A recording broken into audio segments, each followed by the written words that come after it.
la bouteille à la mer. Conseil à un jeune homme inconnu.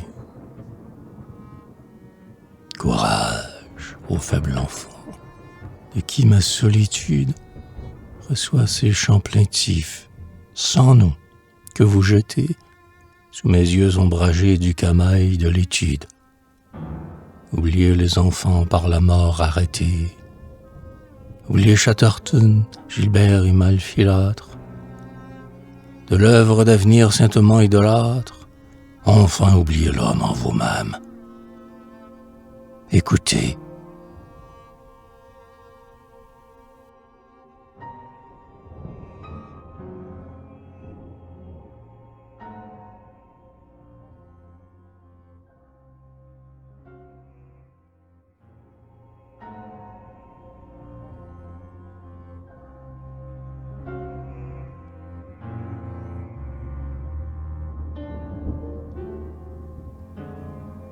Quand un grave marin voit que le vent l'emporte et que les mâts brisés pendent tous sur le pont, que dans son grand duel la mer est la plus forte et que par des calculs l'esprit en vain répond, que le courant l'écrase et le roule en sa course, qu'il est son gouvernail et partant, sans ressources, qu'il se croise les bras dans un calme profond.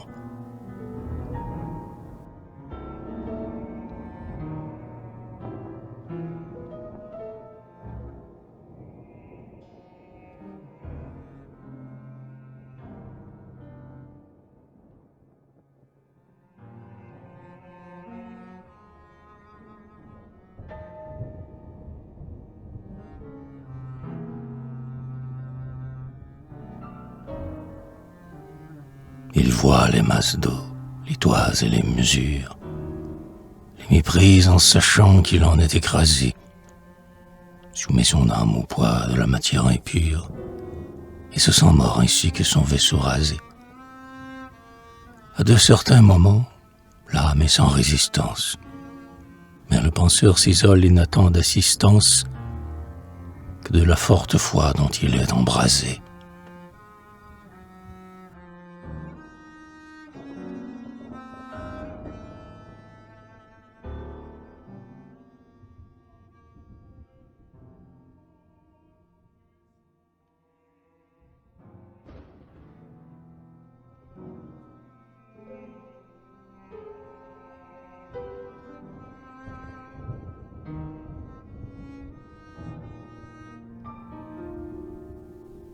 Dans les heures du soir, le jeune capitaine a fait ce qu'il a pu pour le salut des siens.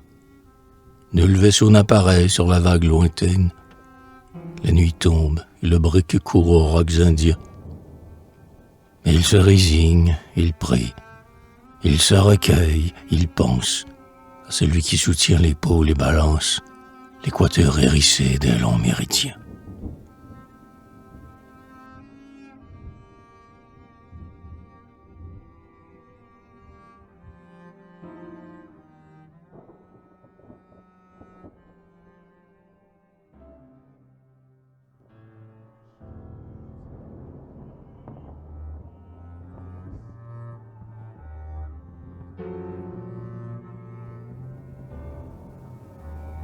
Son sacrifice est fait, mais il faut que la terre recueille du travail le pieux monument. C'est le journal savant, le calcul solitaire, plus rare que la perle et que le diamant. C'est la carte des flots faite dans la tempête, la carte de l'écueil qui va briser sa tête. Au voyageur futur sublime testament.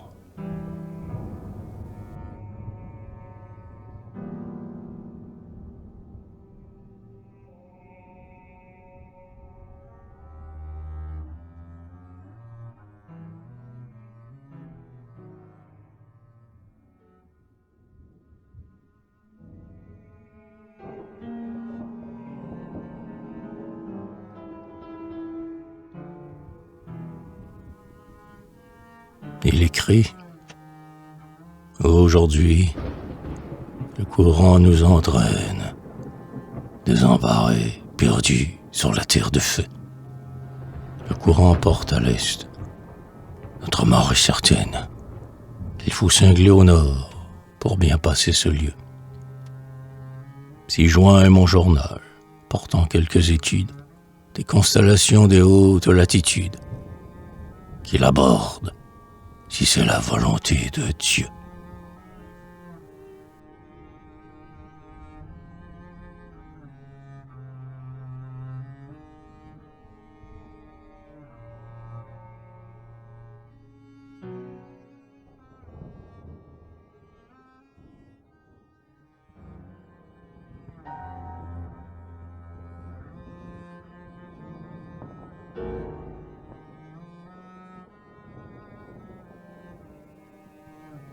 Puis, immobile et froid, comme le cap des brumes, qui sert de sentinelle au détroit Magellan, sombre comme ces rocs au front chargés d'écume, ces piquets noirs dont chacun porte un deuil castillant. Il ouvre une bouteille et la choisit très forte, tandis que son vaisseau que le courant emporte tourne en un cercle étroit comme un vol de 1000 ans.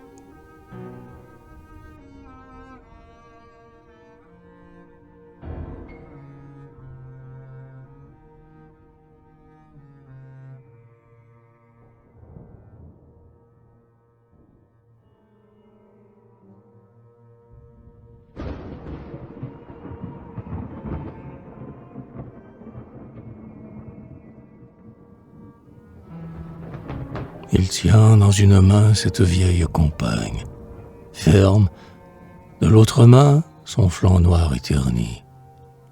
Le cachet porte encore le blason de Champagne, de la mousse de Reims son col vert et jauni. D'un regard, le marin en soi-même rappelle quel jour il assembla l'équipage autour d'elle pour porter un grand toast au pavillon béni.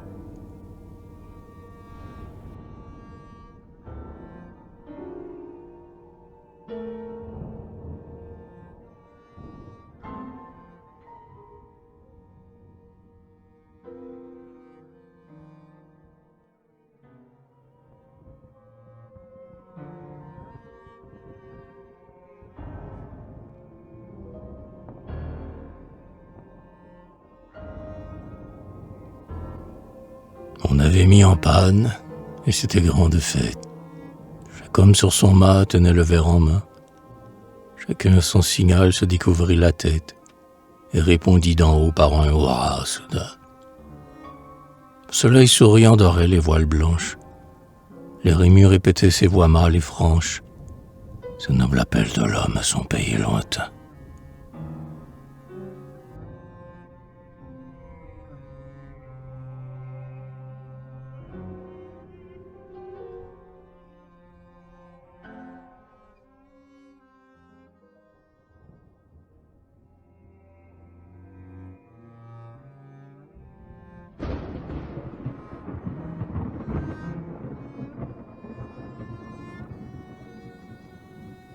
Après le cri de tous, chacun rêve en silence.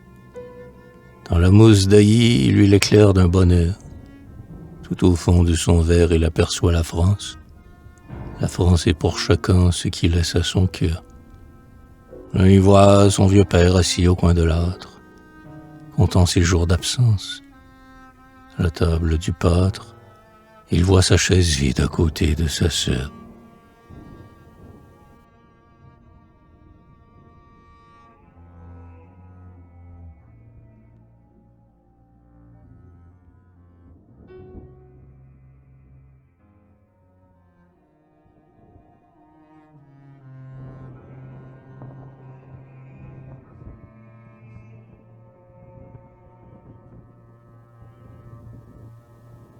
Un autre y voit Paris, où sa fille penchée marque avec les compas tous les souffles de l'air, ternie de pleurs la glace où l'aiguille est cachée, et cherche à ramener l'aimant avec le fer.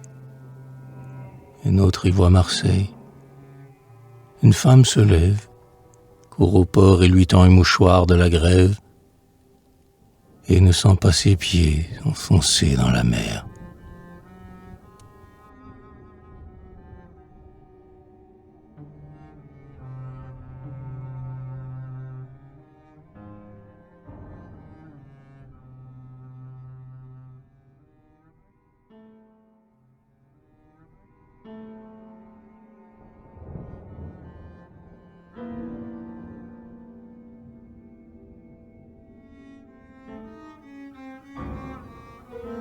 Ô superstition des amours ineffables, murmure de nos cœurs qui nous semblaient des voix, calcul de la science, ô décevante fable, pourquoi nous apparaître en un jour tant de fois?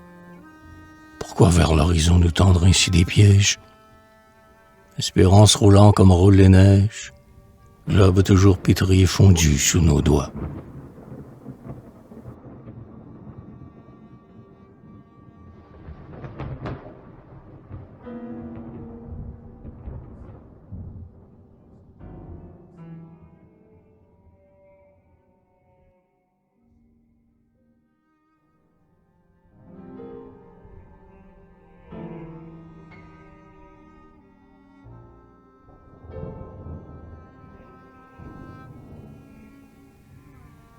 Où sont-ils à présent?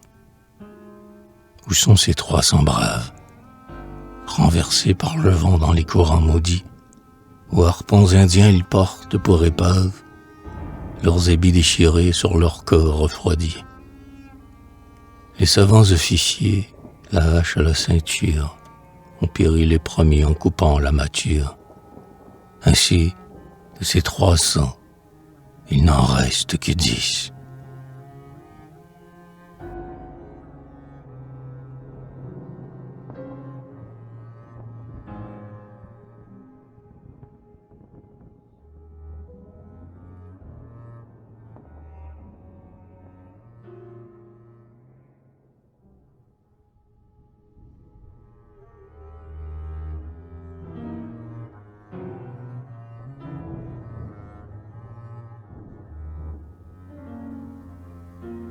Le capitaine encore jette un regard au pôle. Il vient d'explorer les détroits inconnus.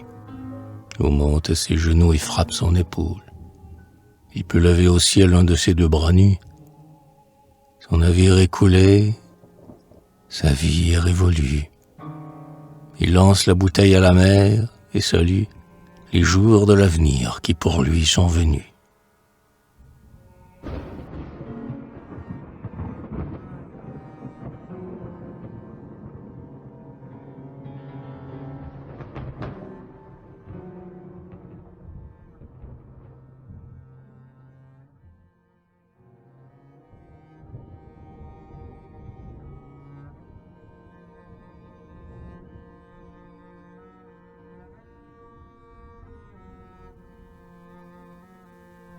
Il sourit en songeant que ce fragile ver portera sa pensée et son nom jusqu'au port, que d'une île inconnue il agrandit la terre, qu'il marque un nouvel astre et le confie au sort, que Dieu peut bien permettre à des eaux insensées de perdre des vaisseaux, mais non pas des pensées, et qu'avec un flacon il a vaincu la mort.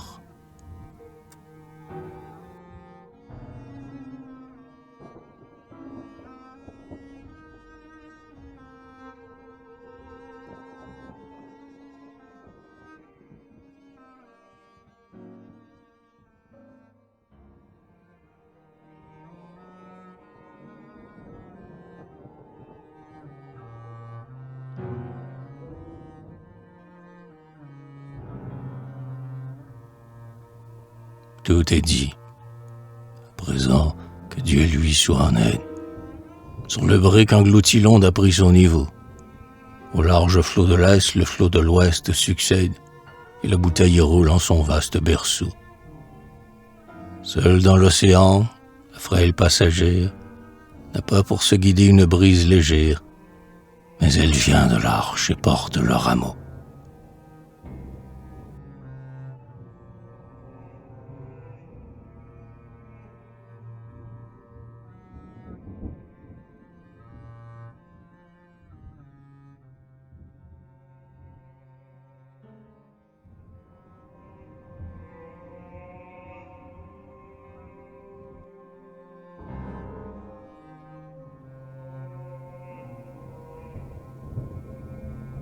Les courants l'emportaient, les glaçons la retiennent, et la couvrent des plis d'un épais manteau blanc. Les noirs chevaux de mer la heurtent, puis reviennent, la flairer avec crainte, et passent en soufflant. Elle attend que l'été changeant ses destinées, viennent ouvrir le rempart des glaces obstinées, et vers la ligne ardente elle monte en roulant.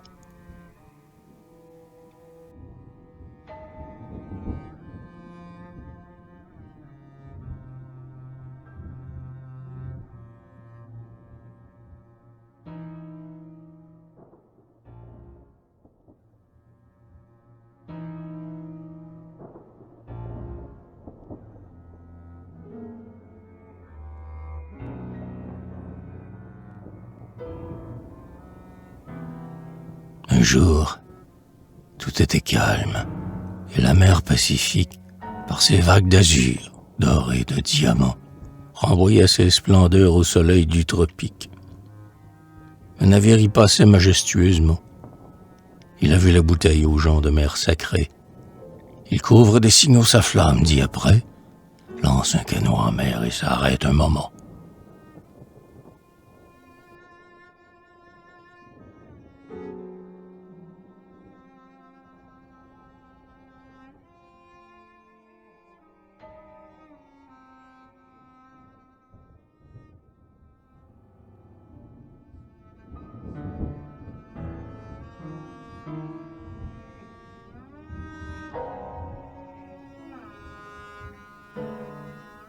Mais on entend au loin le canon des corsaires. Le négrier va fuir s'il peut prendre le vent. Alerte! Et couler bas ses sombres adversaires, noyeurs et bourreaux du couchant au levant. La frégate reprend ses canots et les jette en son sein, comme fait la sarigue inquiète. Et par voile les vapeurs volent et roulent en avant.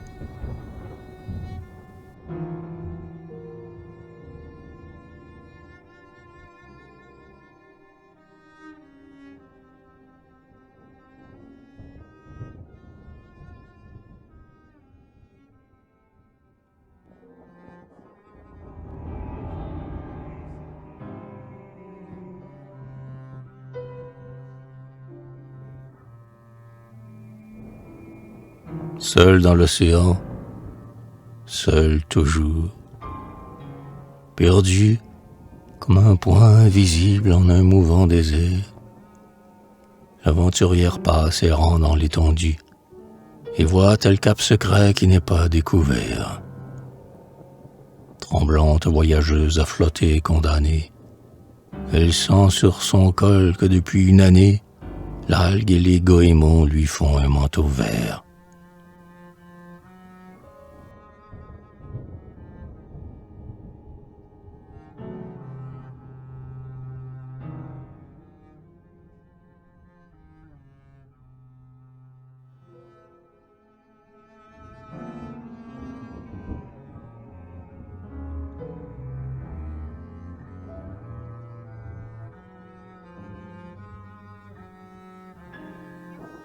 Un soir enfin, les vents qui soufflent des Florides l'entraînent vers la France et ses bords pluvieux.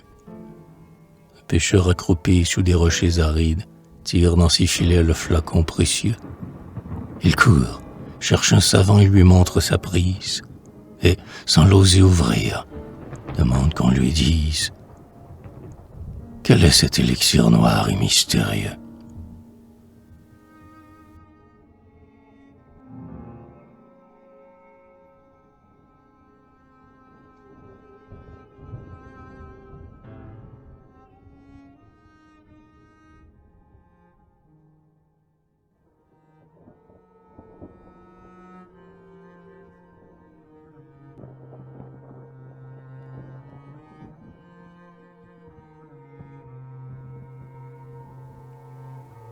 Quel est cet élixir? Pêcheur, c'est la science, c'est l'élixir divin que boivent les esprits, trésor de la pensée et de l'expérience. Ici tu lourd filet, ô pêcheur, avait pris l'or qui toujours serpente aux veines du Mexique, les diamants de l'Inde et les perles d'Afrique. Ton labeur de ce jour aurait eu moins de prix.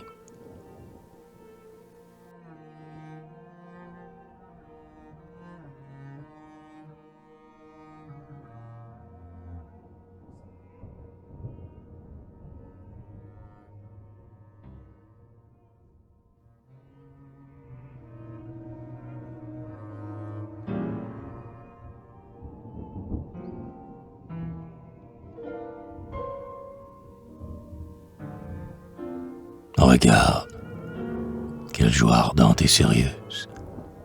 Une gloire de plus luit sur la nation. Du canon tout-puissant et la cloche pieuse font sur les toits tremblants bondir l'émotion.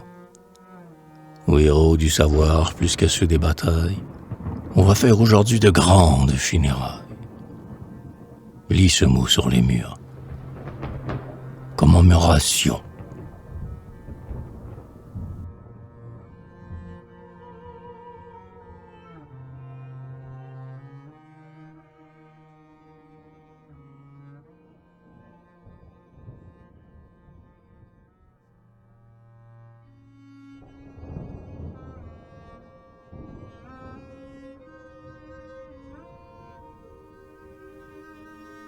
Souvenir éternel.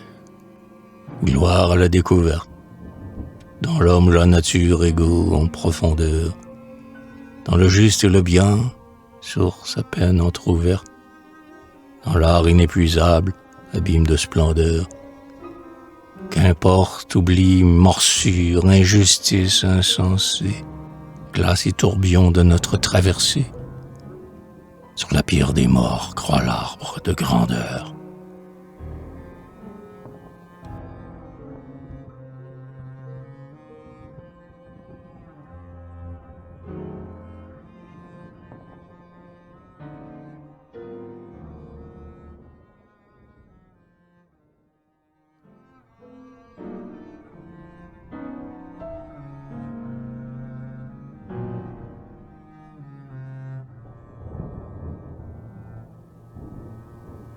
Cet arbre est le plus beau de la terre promise. C'est votre phare à tous, penseurs laborieux. Voguez sans jamais craindre les flots ou la brise, pour tout trésor scellé du cachet précieux. L'or pur doit surnager, et sa gloire est certaine. Dites en souriant comme ce capitaine, qu'il aborde, si c'est la volonté des dieux.